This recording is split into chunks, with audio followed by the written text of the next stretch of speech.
तो मैं ये सवाल पूछता हूं आज कि क्या हमने जुर्म किया था कि बैरूनी साजिश के साथ मिलकर हमारी हुकूमत गिराई?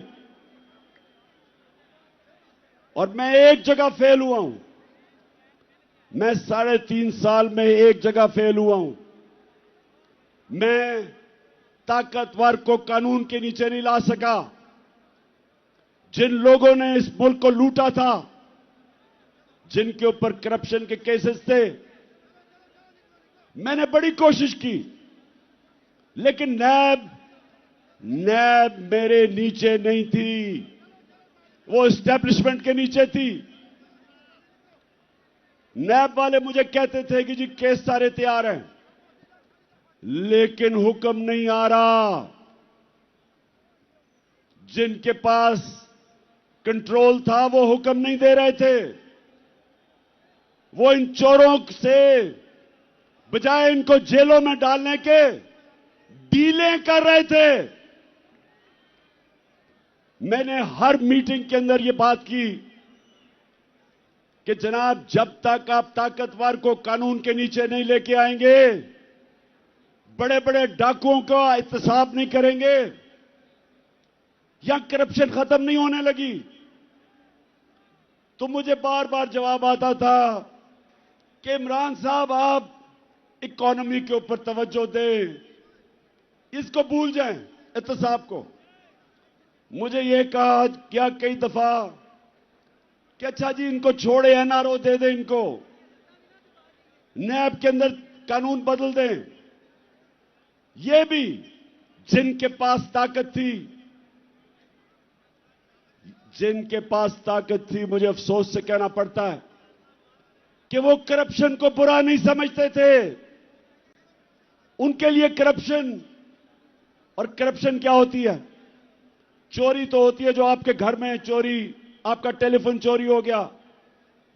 करप्शन होती है जो मुल्क के खजाना के ऊपर डाका होता है, जो मुल्क को नुकसान पहुंचाती है, वो करप्शन है।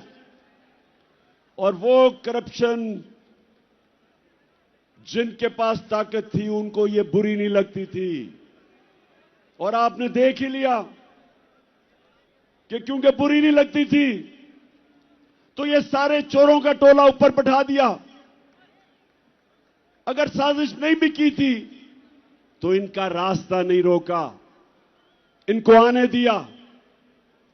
वो लोग जो बाहर भागे हुए थे, जिनके ऊपर अरबों अरबों रुपए के करप्शन के केसेस थे, बारी बारी इन सबको एनआरओ दिया गया। पहला एनआरओ जनरल मुशर्रफ ने दिया। 4 गुना हमारा कर्जा बढ़ा उस एनआरओ की वजह से। ये वापस आए, दोनों हाथों से इन्होंने मुल्क लूटा। और फिर अब कि एक हुकूमत जो चल रही थी, उसको गिराया। और इन्होंने किया क्या? अच्छा, पहले तो मैं एक चीज वाज़ेह कर दूं कि बार बार हम सुनते हैं कि जी ये साइफर एक ड्रामा था।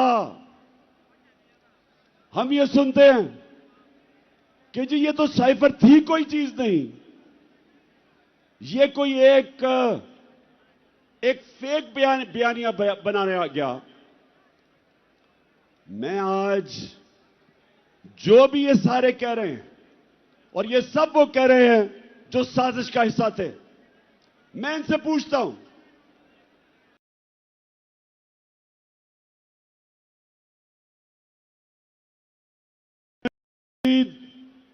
का साइफर जो डोनाल्ड गुफ्तगू थी, क्या नेशनल सिक्योरिटी काउंसिल में यह रखी नहीं गई? और क्या इसमें यह नहीं लिखा हुआ था कि वो डोनाल्ड लू इसको कह रहा है, असद मजीद को, कि इमरान खान को अगर आप नहीं हटाओगे